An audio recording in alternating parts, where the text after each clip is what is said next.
The Complete Tales of Winnie the Pooh by A. Milne, illustrated by Ernest Shepard. Chapter 4, in which Eeyore loses a tail and Pooh finds one. The old gray donkey Eeyore stood by himself in a thistly corner of the forest, his front feet well apart, his head on one side, and thought about things. Sometimes he thought sadly to himself, "Why?" And sometimes he thought, "Wherefore?" And sometimes he thought, "Inasmuch as which?" And sometimes he didn't quite know what he was thinking about. So when Winnie the Pooh came stumping along, Eeyore was very glad to be able to stop thinking for a while in order to say, "How do you do?" in a gloomy manner to him. "And how are you?" said Winnie the Pooh. Eeyore shook his head from side to side.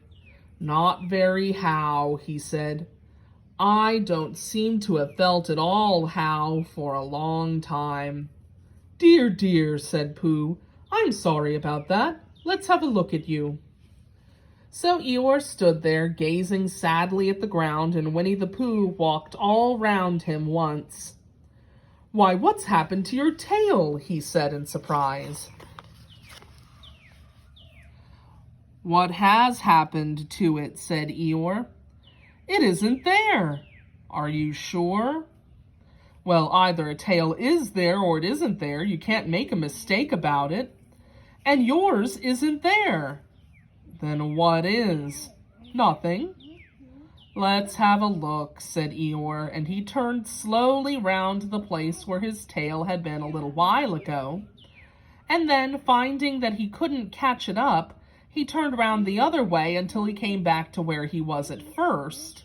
And then he put his head down and looked between his front legs, and at last he said with a long, sad sigh, "I believe you're right." "Of course I'm right," said Pooh. "That accounts for a good deal," said Eeyore gloomily. "It explains everything. No wonder." "You must have left it somewhere," said Winnie the Pooh. "Somebody must have taken it," said Eeyore. "How like them," he added after a long silence. Pooh felt that he ought to say something helpful about it, but he didn't quite know what. So he decided to do something helpful instead. "Eeyore," he said solemnly, "I, Winnie the Pooh, will find your tail for you." "Thank you, Pooh," answered Eeyore. "You're a real friend," said he. "Not like some," he said. So Winnie the Pooh went off to find Eeyore's tail. It was a fine spring morning in the forest as he started out. Little soft clouds played happily in a blue sky, skipping from time to time in front of the sun as if they had come to put it out, and then sliding away suddenly so that the next might have his turn. Through them and between them the sun shone bravely, and a copse which had worn its furs all the year round seemed old and dowdy now beside the new green lace which the beeches had put on so prettily. Through copse and spinney marched Bear, down open slopes of gorse and heather, over rocky beds of streams, up steep banks of sandstone into the heather again, and so at last, tired and hungry, to the 100-acre wood. For it was in the 100-acre wood that Owl lived. "And if anyone knows anything about anything," said Bear to himself, "it's Owl who knows something about something," he said. "Or my name's not Winnie the Pooh," he said. "Which it is," he added, "so there you are."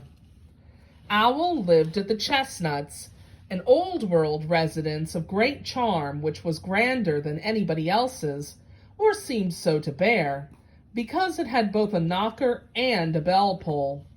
Underneath the knocker there was a notice which said, "Please ring if an answer is required." Underneath the bell-pull there was a notice that said, "Please knock if an answer is not required."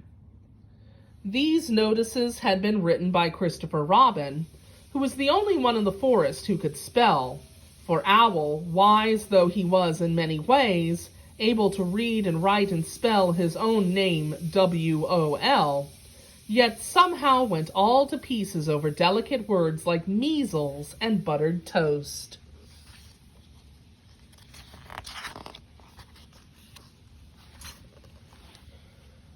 Winnie the Pooh read the two notices very carefully, first from left to right, and afterwards, in case he had missed some of it, from right to left. Then, to make quite sure, he knocked and pulled the knocker, and he pulled and knocked the bell rope, and he called out in a very loud voice, "Owl, I require an answer, it's Bear speaking." And the door opened and Owl looked out. "Hello, Pooh," he said. "How's things?" "Terrible and sad," said Pooh, "because Eeyore, who is a friend of mine, has lost his tail, and he's moping about it. So could you very kindly tell me how to get it for him?" "Well," said Owl, "the customary procedure in such cases is as follows." "What does crustamony proceed cake mean?" said Pooh, "for I am a bear of very little brain, and long words bother me." "It means the thing to do." "As long as it means that, I don't mind," said Pooh humbly. "The thing to do is as follows. First, issue a reward. Then—" "Just a moment," said Pooh, holding up his paw. "What do we do to this? What you were saying, you sneezed just as you were going to tell me." "I didn't sneeze." "Yes, you did, Owl." "Excuse me, Pooh, I didn't. You can't sneeze without knowing it." "Well, you can't know it without something having been sneezed." "What I said was, first issue a reward." "You're doing it again," said Pooh sadly. "A reward," said Owl very loudly. "We write a notice to say that we will give a large something to anyone who finds Eeyore's tail." I see, said Pooh, nodding his head. "Talking about large somethings," he went on dreamily, "I generally have a small something about now. About this time in the morning," and he looked wistfully at the cupboard in the corner of Owl's parlor, "just a mouthful of condensed milk or what-not, with perhaps a lick of honey." "Well, then," said Owl, "we write out this notice, and we put it up all over the forest." "A lick of honey," murmured Bear to himself, or not, as the case may be." And he gave a deep sigh and tried very hard to listen to what Owl was saying. But Owl went on, using longer and longer words, until at last he came to where he had started, and he explained that the person to write out this notice was Christopher Robin. "It was he who wrote the ones on my front door for me. Did you see them, Pooh?"